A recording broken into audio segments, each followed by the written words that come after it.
السلام علیکم دوستوں، میں ہوں نہال احمد اور آپ دیکھ رہے ہیں نہال اسٹوری چینل۔ حضرت یونس علیہ السلام شہر نینوا میں پیغمبر بنا کر بھیجے گئے۔ آپ لوگوں کو ہدایت کرتے، نیکی کی طرف بلاتے، برے کاموں سے روکتے تھے۔ آپ علیہ السلام قوم سمود کی طرف بھیجے گئے۔ اس قوم کے لوگ بتوں کی پوجا کرتے تھے۔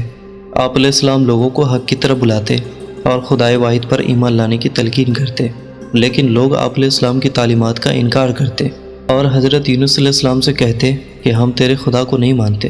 اس پر آپ علیہ السلام فرماتے کہ خدا کے عذاب سے ڈرو جو بہت سخت عذاب ہے۔ لوگ آپ علیہ السلام کی باتیں سن کر آپ کا مذاق اڑاتے اور آپ علیہ السلام کی راہ میں رکاوٹیں کھڑی کرتے۔ آپ علیہ السلام نے قوم سمود کو راہ راست پر لانے کی بہت کوششیں کی، لیکن بھٹکی ہوئی قوم پر آپ علیہ السلام کی نصیحت کا کوئی اثر نہ ہوا۔ تو آپ علیہ السلام کو یقین ہو گیا کہ یہ لوگ خدا پر ایمان نہیں لائیں گے۔ آپ علیہ السلام مایوس ہو گئے۔ مایوسی کی حالت میں آپ علیہ السلام نے قوم سمود کی تباہی و بربادی کے لیے بددعا کی اور اس سرزمین سے نکل پڑے۔ چلتے چلتے دریائے فرات کے کنارے پہنچے تو دیکھا کہ ایک کشتی کنارے پر لگی ہے، لوگ اس پر سوار ہو رہے ہیں۔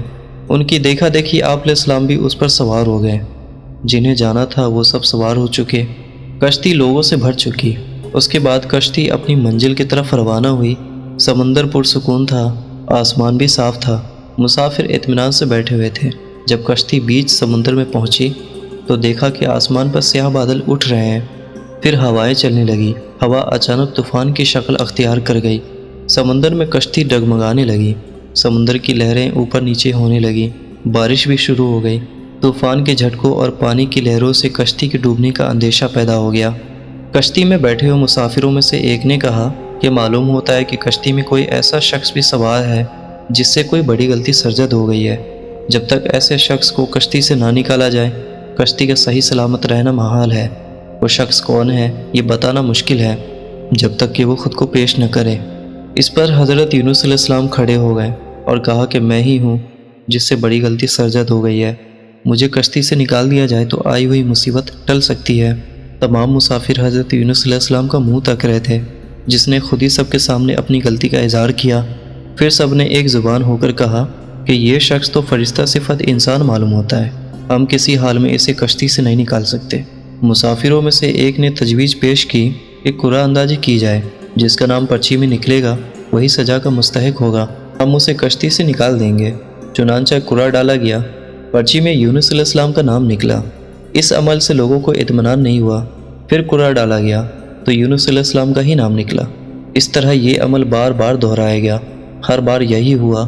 حضرت یونس علیہ السلام نے کہا کہ میں اپنی رب کا نافرمان ہوں، خدا کا حکم بھی یہی ہے، مجھے دریا میں ڈال دو، تمام مسافروں کی جان بچ جائے گی۔ حضرت یونس علیہ السلام نے کشتی کے مسافروں سے اور ملاح سے بار بار کہا کہ وہ کشتی سے چھلانگ لگانے کے لیے تیار ہے، اس لیے کہ میں نے اللہ کے حکم کا انتظار نہیں کیا۔ آخر کار کشتی کے مسافروں اور ملاح نے مان لیا اور حضرت یونس علیہ السلام کو دریا میں پھینک دیا۔ دریا میں ایک مچھلی حضرت یونس علیہ السلام کی طرف بڑھی اور نگل گئی۔ اللہ نے مچھلی سے کہا کہ یہ تیری خوراک نہیں ہے، یہ تیرے پیٹ میں امانت ہے جسے واپس کرنا ہے۔ چنانچہ آپ علیہ السلام مچھلی کے پیٹ میں اندھیرے میں رہے، اللہ کا ذکر کرتے رہے اور معافی طلب کرتے رہے۔ آپ علیہ السلام پکار رہے تھے، اے اللہ، تیرے سوا کوئی عبادت کے لائق نہیں، تو پاک ہے، بلا شبہ میں نے اپنے ہی نفس پر ظلم کیا، میں ظالموں میں سے ہوں۔ اللہ نے آپ علیہ السلام کی پکار سن لی۔ آپ علیہ السلام مچھلی کے پیٹ میں محفوظ رہے۔ مچھلی نے دریا کے کنارے پر اگل دیا۔ جب آپ علیہ السلام مچھلی کے پیٹ سے باہر آئے تو بہت کمزور اور نڈھال تھے۔ آپ علیہ السلام نے کھلی فضا میں سانس لیا اور اللہ کا شکر ادا کیا۔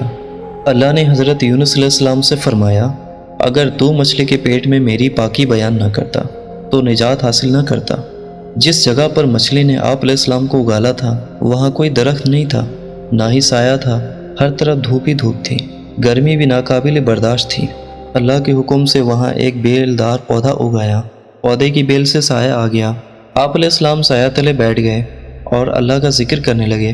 کہا جاتا ہے کہ آپ علیہ السلام کے پاس ایک ہرنی آتی تھی اور اپنا دودھ پلا جاتی تھی۔ اللہ تعالیٰ فرماتا ہے، ہم نے بغیر گھاس کے زمین پر ڈال دیا اور وہ بیمار تھا، اور ہم نے بیل دار درخت اگایا اور ہم نے اس کو 1,00,000 آدمی کی طرف بھیجا، بلکہ اس سے بھی زیادہ۔ پھر وہ لوگ ان پر ایمان لائے۔ ملک نینوا چھوڑ دینے کے بعد آپ علیہ السلام کی قوم آپ کو بہت زیادہ یاد کرنے لگی۔ آپ علیہ السلام کے نکل جانے کے بعد پچھتانے لگی۔ لوگوں نے محسوس کیا کہ آپ علیہ السلام نبی تھے اور ہدایت کے لیے آئے تھے۔ لوگوں نے اللہ سے معافی طلب کی اور وہ حضرت یونس علیہ السلام کی آمد کا انتظار کرنے لگے۔ لوگوں نے اقرار کیا کہ ہم اللہ پر ایمان لائے اور اس بات پر بھی کہ یونس علیہ السلام اللہ کے بھیجے ہوئے نبی ہیں، اور آپ علیہ السلام کے لائے ہوئے پیغام پر یقین رکھتے ہیں اور یونس علیہ السلام کی تصدیق کرتے ہیں۔